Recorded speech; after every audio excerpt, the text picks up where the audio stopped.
Bonjour tout le monde, voici une petite vidéo qui explique les caractéristiques des ondes. Donc ici on a une onde de dessinée. La première chose c'est qu'il faut être capable d'identifier il y a combien de cycles. Donc je pars d'un point, je suis l'onde, quand je reviens au même endroit dans le dessin, ça veut dire qu'il y a eu un cycle. Donc dans ce cas-ci, il y aurait eu un cycle, deux cycles et demi. Je pourrais aussi partir d'en haut, puis revenir au même point. Il y a un cycle ici, il y a un cycle ici. Donc, la première mesure qu'on peut prendre, c'est la longueur d'onde. La longueur d'onde, c'est la longueur de un cycle.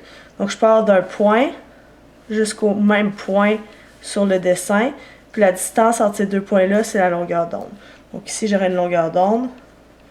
Ici aussi. Donc, c'est le symbole lambda, c'est une lettre grecque pour la longueur d'onde.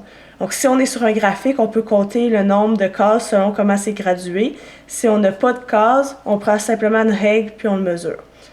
La deuxième chose, c'est la fréquence. Donc, la fréquence, c'est le nombre de cycles qu'il y a en un certain nombre de temps. Donc, il faut avoir une information sur le temps. Par exemple, une onde qui aurait une fréquence plus grande serait plus rapprochée, puis une onde qui a une fréquence plus petite serait plus éloignée. Donc, on voit que les cycles seraient plus concentrés pour une fréquence plus grande, puis moins concentrés pour une fréquence plus petite. L'amplitude, c'est vraiment la hauteur que l'onde va avoir. Ça va être la même chose dans le positif, dans le négatif.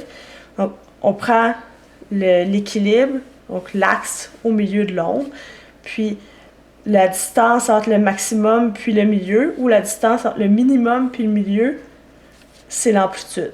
Encore, comme la longueur d'onde, soit je vais directement le voir sur le graphique, ou je vais le mesurer.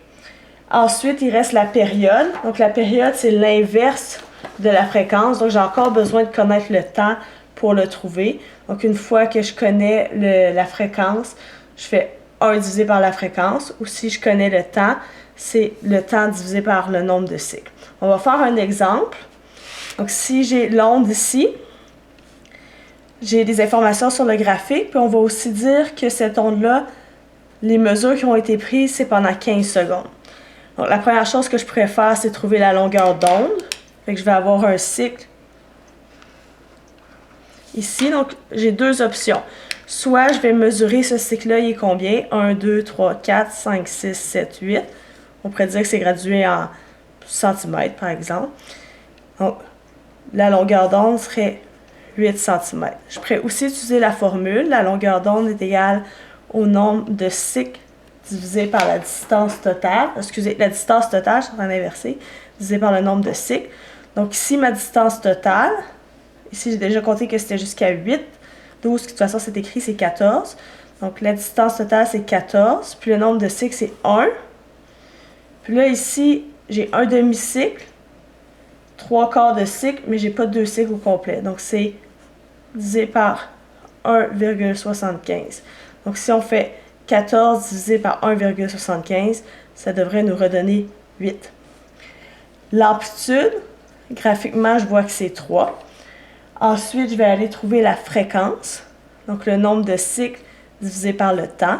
Donc la fréquence, le nombre de cycles, on a dit que c'était 1,75 divisé par 15 secondes,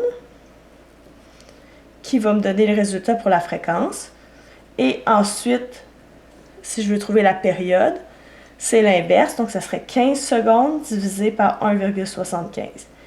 Les unités de mesure pour la longueur d'onde puis pour l'amplitude, ça va dépendre de votre graphique étant quelle unité. Pour la fréquence, ça va toujours être des secondes à la -1 ou des hertz. Puis pour la période, ça va être des secondes.